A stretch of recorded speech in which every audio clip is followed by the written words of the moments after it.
Hey guys, welcome back to my channel.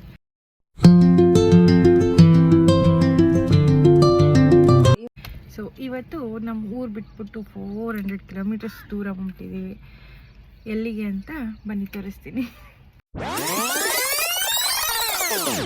ಪೂಜ್ಯಾಯ ರಾಘವೇಂದ್ರಾಯ ಸತ್ಯಧರ್ಮರತಾಯ ಚ. ಸೊ ಇವತ್ತು ನಾವು ಬಂದಿರೋದು ಮಂತ್ರಾಲಯಕ್ಕೆ. ಇವತ್ತಿನ ವ್ಲಾಗ್ ಮಂತ್ರಾಲಯಕ್ಕೆ ಹೋಗಿರೋ ಒಂದು ವಿಡಿಯೋ ಆಗಿರುತ್ತೆ. ಸೊ ಗುರುವಾರನೇ ನಾವು ಮಂತ್ರಾಲಯದಲ್ಲಿ ಇದ್ದಿದ್ದು. ಸೊ 1 ವೀಕ್ ಆಗೋಯ್ತು, ಆಗಲೇ ಲೇಟಾಗಿ ಅಪ್ಲೋಡ್ ಮಾಡ್ತಾಯಿದ್ದೀನಿ ವೀಡಿಯೋನ.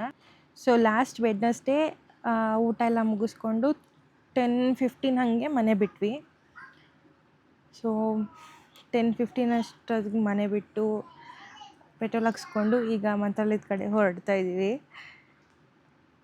ಸೊ 3-4 ವೀಕ್ಸಿಂದನೂ ನಾನು ಹೇಳ್ತಾ ಇದ್ದೆ ನಮ್ಮ ಮನೆಯವ್ರಿಗೆ ಮಂತ್ರಾಲಯ ಹೋಗಬೇಕು ಅಂತ ಅನ್ನಿಸ್ತಾ ಇದೆ ಅಂತ. ಸೊ ಅಂದ್ಕೊಳ್ದಿರೇ ರಾಯರ್ ಕರೆದಾಗಲೇ ಅಲ್ವಾ ನಾವು ಹೋಗೋಕ್ಕಾಗೋದು. ಅಂದ್ಕೊಳ್ದಿರೇ ಹೋದ ವಾರ ನಾವು ಸಡನ್ನಾಗಿ ಪ್ಲ್ಯಾನ್ ಮಾಡಿಕೊಂಡು ತಕ್ಷಣ ಹೊರಟ್ವಿ. ಸೊ ಇದು ಯಾವುದೋ ಪ್ಲಾನ್ ಟ್ರಿಪ್ ಅಲ್ವೇ ಅಲ್ಲ. ಯಾವಾಗಲೂ ನಮಗೆ ಟ್ರಿಪ್ಗೆ ಪ್ಲ್ಯಾನ್ ಮಾಡಿದಾಗೆಲ್ಲ ಏನಾದರೂ ಒಂದು ಅಡೆತಡೆ ಇರುತ್ತೆ. ಹಿಂಗೆ ಅಂದ್ಕೊಳ್ದಿರ ಹೋಗುವಾಗಲೇ ಚೆನ್ನಾಗಿ ದರ್ಶನ ಆಗುತ್ತೆ ಅಂತ ಹೇಳ್ತಾರಲ್ವ. ಬಿಕಾಸ್ ರಾಯರ್ ಕರ್ಸ್ಕೊಂಡಾಗ್ಲೇ ಅಲ್ವ ನಾವು ಹೋಗೋದಕ್ಕೂ ಆಗೋದು, ಹಾಗೆಯೇ ದರ್ಶನವೂ ಅಷ್ಟೇ ಬೇಗ ಆಯಿತು ನಮಗೆ. ನಮ್ಮ ಮನೆ ಹತ್ರದಿಂದ ಮಂತ್ರಾಲಯಕ್ಕೆ 383 ಕಿಲೋಮೀಟರ್ ಸಮಥಿಂಗೇ ಇತ್ತು. ಸೊ ನಮ್ಮ ಮನೆಯವ್ರಿಗೆ ಒಂದು ರೇಂಜ್ವರೆಗೂ ಓಡಿಸಿದ್ರು. ಆಮೇಲೆ ಆಗಿಲ್ಲ ಅಂತ ನಾನೇ ಹೇಳಿದೆ, ಅಲ್ಲಿ ಹೋದ್ಮೇಲೂ ಸ್ಟೇ ಆಗಬೇಕು, ಅದಕ್ಕಿಂತ ಇಲ್ಲೇ ಎಲ್ಲಾದರೂ ನೋಡಿ ರೂಮ್ಸು, ಇಲ್ಲೇ ಸ್ಟೇ ಆಗಿಬಿಟ್ಟು ರೆಡಿ ಆಗಿಬಿಟ್ಟು ಹೋಗೋಣ ಅಂತ. ಸ್ಟೇ ಆಗಿ ರೆಡಿಯಾಗಿ ಆಮೇಲೆ ಈಗ ಬೆಳಗ್ಗೆ ಎದ್ದು ಹೊರಡ್ತಾ ಇದ್ದೀವಿ ಈಗ. ಸೊ ಅವ್ರಿಗೂ ಒಂಚೂರು ಅವರೊಬ್ಬರೇ ಓಡಿಸೋದ್ರಿಂದ ಅವ್ರಿಗೂ ಒಂಚೂರು ರಿಲ್ಯಾಕ್ಸ್ ಆದರೆ ಚೆನ್ನಾಗಿ ಇರುತ್ತೆ ಅಂತ ನಾವು ಈ ಥರ ಪ್ಲ್ಯಾನ್ ಮಾಡ್ಕೊಂಡ್ವಿ. ಈಗ ವೆದರ್ ಮಾತ್ರ ಸಖತ್ತಾಗಿತ್ತು ದರ್ಶನ ಮಾಡೋ ಗಂಟ ಅಷ್ಟೇ. ದರ್ಶನ ಮಾಡ್ಕೊಂಡು ಬಂದಮೇಲೆ ಏನು ಬಿಸಿಲು ಅಂದರೆ ವಿಪರೀತ ಬಿಸಿಲು. ದರ್ಶನಕ್ಕೆ ಹೋಗುವಾಗಂತೂ ಮಳೆನೇ ಬರ್ತಾಯಿತ್ತು. 5 ಮಿನಿಟ್ಸ್ ಒಳಗಡೆನೇ ನಮಗೆ ದರ್ಶನ ಆದ್ರೂ ಅಷ್ಟೊತ್ತಿಗೆ ಫುಲ್ಲು ಬಿಸಿಲು ಅಂದರೆ ಬಿಸಿಲು. ಸೀರಿಯಸ್ಲಿ ಈ ಥರ ದರ್ಶನ ಗುರುವಾರದೊತ್ತಾಗುತ್ತೆ ಅಂತ ಅಂದ್ಕೊಂಡೇ ಇರಲಿಲ್ಲ. ಒಂದೇ ಮನಸ್ಸಿಂದ ನಾನು ಕರ್ಕೊಂಡು ಹೋದೆ ನಮ್ಮ ಮನೆಯವ್ರನ್ನ. ರಾಯರು ನನಗೋಸ್ಕರ ನನ್ನ ಕಡೆ ನನ್ನಪ್ಪ ನಿಂತವನೇ ಅಂದರೆ ಬೇಗ ದರ್ಶನ ಆಗುತ್ತೆ ಅಂತ ಅಂದ್ಕೊಂಡು ಮನಸ್ಸಲ್ಲಿ ಹೋದೆ. 5 ಮಿನಿಟ್ಸ್ ಒಳಗಡೆ ನಮಗೆ ದರ್ಶನ ಆಯ್ತು ಅವತ್ತು. ಸೀರಿಯಸ್ಲಿ ಆ ಥರ ಒಂದು ದರ್ಶನ ನಾನು ಇದುವರೆಗೂ ಮಾಡಿಲ್ಲ. ಮನಸ್ಸಿಗೆ ಎಷ್ಟು ತೃಪ್ತಿ ಅನ್ನಿಸ್ತು ಅಂದರೆ ಅವತ್ತು ಸೀರಿಯಸ್ಲಿ ಅಷ್ಟು ಖುಷಿ ಆಯ್ತು ಅವತ್ತು.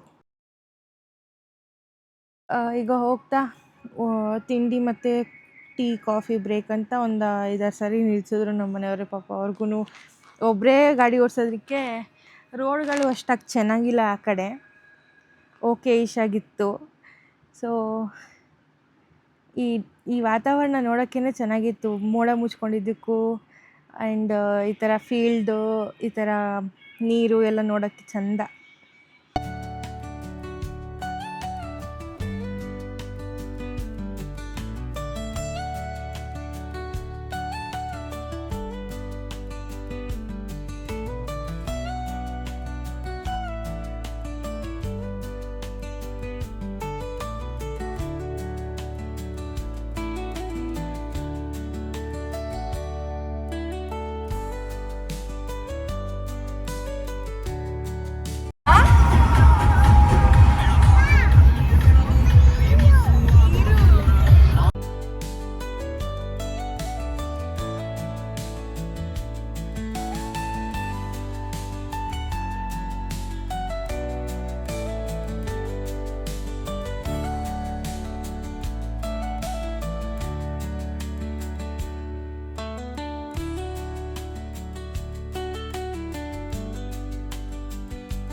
ಫೈನಲಿ ಮಂತ್ರಾಲಯ ರೀಚ್ ಆದ್ವಿ.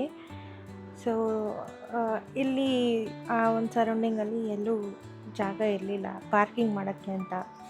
ಸೊ ನಾವು ಲಾಸ್ಟ್ ಟೈಮ್ ರೂಮ್ ಮಾಡಿದ್ದು ರೋಡ್ಗೆ ಹೋಗಿದ್ವಿ. ಸೊ ಅಲ್ಲೂ ಎಲ್ಲೂ ಪಾರ್ಕಿಂಗ್ ಇರಲಿಲ್ಲ, ತುಂಬ ಗಾಡಿಗಳು ಒಂದು ಡೈರೆಕ್ಷನಲ್ಲಿ ಹೋಗ್ತಾಯಿತ್ತು.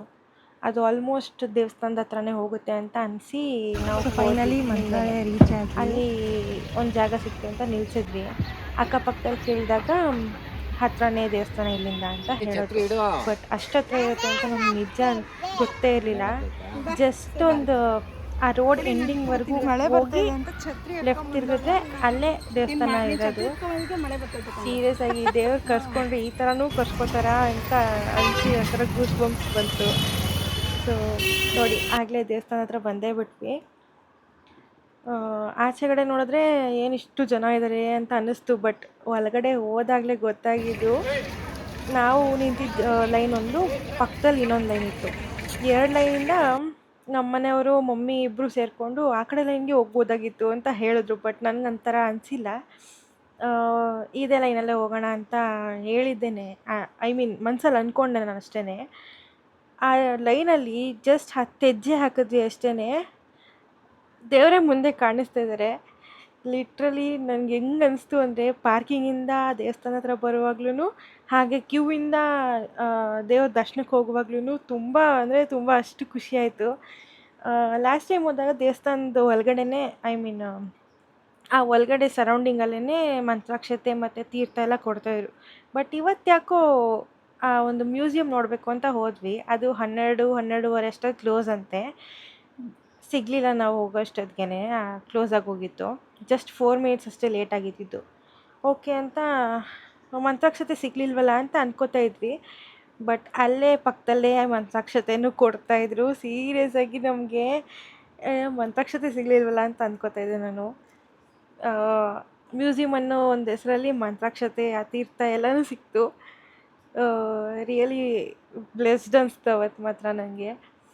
ಸೊ ಎಲ್ಲರೂ ಮಂತ್ರಾಲಯಕ್ಕೆ ಹೋಗಿರೋರಿಗೆಲ್ಲ ಗೊತ್ತಿರುತ್ತೆ ಇಲ್ಲಿನ ಒಂದು ಪೇಂಟಿಂಗ್ ಬಗ್ಗೆ. ಕಣ್ಣು ಹಂಗೆ ಎಲ್ಲ ನೋಡಿ ಅಟ್ರ್ಯಾಕ್ಟ್ ಆಗುತ್ತಂಗೆ ಅಂತ ಒಂದು ವೀಡಿಯೋ ಕ್ಲಿಪ್ಪಿಂಗ್ಸ್ ಮಾಡಿಕೊಂಡೆ. ಸೊ ದರ್ಶನ ಮುಗಿಸ್ಕೊಂಡು ಈಗ ಕಾರ್ ಹತ್ರಕ್ಕೆ ಹೋಗ್ತಾಯಿದ್ದೀವಿ. ಸುತ್ತಮುತ್ತ ಇನ್ನು ಯಾವುದ್ಯಾವುದು ದೇವಸ್ಥಾನ ಇದೆಯೋ ಅದು ನೋಡ್ಕೊಂಡು ಹೋಗೋಣ ಅಂತ ಹೋಗ್ತಾಯಿದ್ದೀವಿ.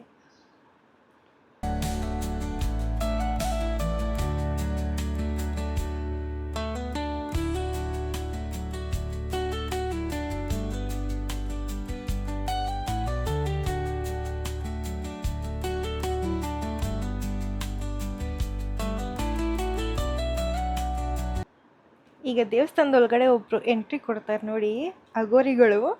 ಅವರು ಫಾರ್ಚುನರ್ ಕಾರಲ್ಲಿ ಬಂದು ಹೇಳಿದ್ರು. ಲಿಟ್ರಲಿ ಫಾರ್ಚುನರ್ ಕಾರಲ್ಲಿ ನಮ್ಮ ಮನೆಯವ್ರು ಇದ್ಕೊಂಡು ನೋಡೇ ಅವರು ಫಾರ್ಚುನರ್ ಕಾರಲ್ಲಿ ಇಳಿತಾ ಇದ್ದಾರೆ ಬಂದು ದೇವಸ್ಥಾನದ ಹತ್ರ ಅಂತ ಹೇಳಿ ವಿಡಿಯೋ ಮಾಡ್ಕೊಳಕ್ಕೆ ಹೇಳಿದ್ರು ಅವರೇನೆ. ಸೊ ಅದೊಂದು ಕ್ಲಿಪ್ಪಿಂಗ್ ಹಾಕಿದ್ದೀನಿ. ಈಗ ನಾವು ಹೋಗ್ತಾ ಇರೋದು ಏಕಶಿಲಾ ಬೃಂದಾವನ ದೇವಸ್ಥಾನಕ್ಕೆ. ಸೊ ಬನ್ನಿ ತೋರಿಸ್ತೀನಿ.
ತಾನೇ?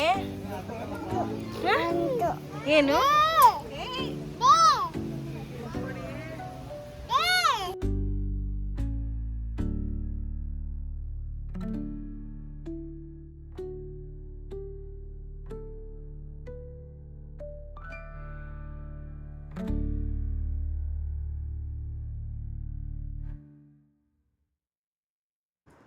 ನನ್ನ ಹಸ್ಬೆಂಡು ಮನೆಯಿಂದ ಹೊರಡುವಾಗ ಗುರುವಾರದೊತ್ತು ದರ್ಶನ ಮಾಡೋಕ್ಕಾದರೂ ಆಗುತ್ತಾ ಅಂತ ಕ್ವಶನ್ ಇಟ್ಟರು ನನ್ನ ಮುಂದೆ. ಬಟ್ ಈ ಒಂದು ಜರ್ನಿಲಿ ದರ್ಶನ ಮಾಡಿದ್ದು ಇಷ್ಟೊಂದು ಹೈಲೈಟ್ ಆಗುತ್ತೆ ಅಂತ ಸೀರಿಯಸ್ಸಾಗಿ ಅಂದ್ಕೊಂಡಿರಲಿಲ್ಲ ನಾನು. ಯಾಕಂದರೆ ಅವರು ಮಕ್ಕಳು ನಾವು ಎಲ್ಲ ಆ ಒಂದು ರಶ್ಶಲ್ಲಿ ಆಲ್ಮೋಸ್ಟ್ ಗುರುಗಳು ಮಠದಲ್ಲೆಲ್ಲ ತುಂಬ ರಶ್ ಇರುತ್ತೆ ಗುರುವಾರದೊತ್ತು ಅಂತ ಎಲ್ಲರಿಗೂ ಗೊತ್ತಿರೋದೆ. ಬಟ್ ನಮ್ಮ ವಿಷಯದಲ್ಲಿ ಈ ರೇಂಜಿಗೆ ದರ್ಶನ ಆಗುತ್ತೆ ಅಂತ ಎಕ್ಸ್ಪೆಕ್ಟ್ ಕೂಡ ಮಾಡಿರಲಿಲ್ಲ. ನಮ್ಮ ಜೊತೆ ಬಂದವರು ಇನ್ನೊಂದು ಸರಿ ಹೋಗಿ ದರ್ಶನ ಮಾಡ್ಕೊಬರೋಣ ಅಂತ ಹೇಳಿ ಮತ್ತೆ ಹೋದವ್ರನ್ನೂ ನಾನು ನೋಡಿದ್ದೀನಿ. ಸೊ ಫುಲ್ಲಿ ಸ್ಯಾಟಿಸ್ಫೈಡ್ ಈ ಒಂದು ಜರ್ನಿಲಿ ದರ್ಶನ ಮಾಡಿದ್ದು. ಈಗ ಮನೆ ಕಡೆ ಹೊರಟಿದ್ದೀವಿ. ತುಂಬ ಸೆಕೆ ಅಂದರೆ ಸೆಕೆ ಸೀರಿಯಸ್ಸಾಗಿ.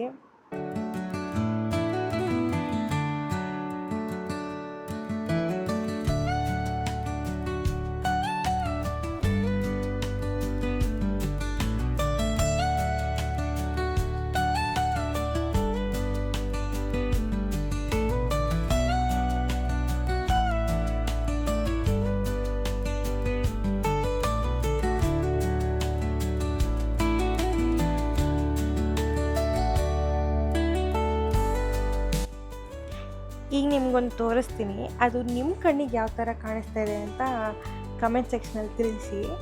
ಬಟ್ ನನಗಂತೂ ಈ ಒಂದು ಲೈಟ್ ಬರ್ತಿದೆಯಲ್ಲ, ಆ ಲೈಟ್ ನನಗೆ ಗೋಪುರದ ಥರ ಕಾಣಿಸ್ತಾ ಇದೆ. ಅದು ಕ್ಲೌಡ್ಸಿಂದ ಸೂರ್ಯದ ಕಿರಣ ಕೆಳಗಡೆ ಬೀಳ್ತಿರೋದು. ಅದು ಲಿಟ್ರಲಿ ನಮಗೆ ಎಲ್ಲ ಒಂದು ಗೋಪುರದ ಥರ ಕಾಣಿಸ್ತಾ ಇತ್ತು. ಸೊ ಅದೊಂದು ಕ್ಲಿಪ್ಪಿಂಗ್ ತೊಗೊಂಡು ಹಾಕಿದ್ದೀನಿ.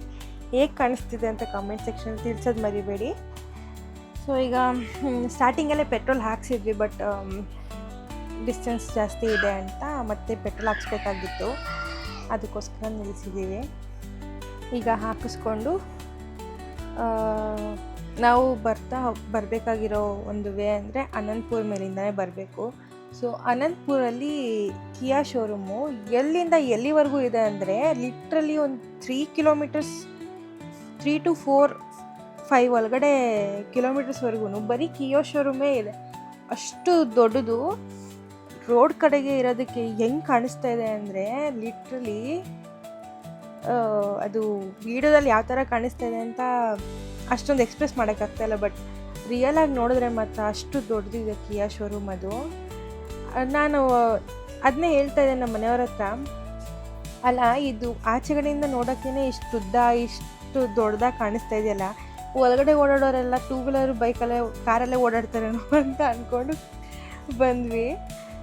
ಸೊ ನೋಡಿ, ಎಷ್ಟರಿಂದ ಎಷ್ಟುವರೆಗೂ ಬರೀ ಅದೇ ಕಾಣಿಸ್ತಾ ಇದೆ, ಎಷ್ಟು ದೂರಕ್ಕೂ.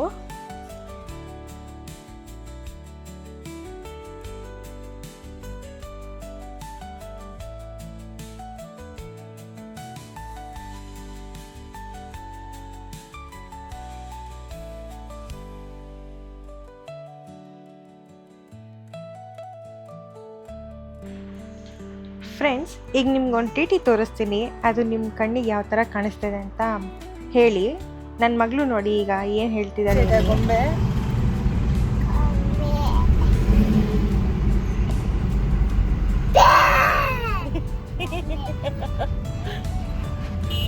ದೇವ ಥರ ಕಾಣಿಸ್ತಿತ್ತಲ್ಲ.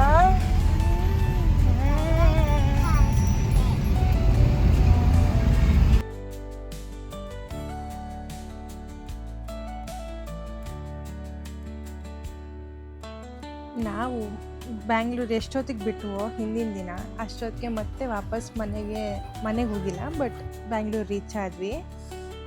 ಊಟ ಏನೂ ಮಾಡಿರಲಿಲ್ಲ ಅಂತ ಊಟ ಮುಗಿಸ್ಕೊಂಡು ಮಮ್ಮಿನ ಮನೆಗೆ ಬಿಟ್ಟು ಆಮೇಲೆ ನಮ್ಮ ಮನೆಗೆ ಬರೋ ಅಷ್ಟೊತ್ತಿಗೆ ಆಲ್ಮೋಸ್ಟ್ 11:45, 12 ಆಗೋಯ್ತು. ಸೊ ಈ ವಿಡಿಯೋ ಇವತ್ತಿಗೆ ಇಷ್ಟೇ. ಸೊ ಸಿಗುವ ನೆಕ್ಸ್ಟ್ ವಿಡಿಯೋದಲ್ಲಿ. Until then take care. Bye ಬಾಯ್.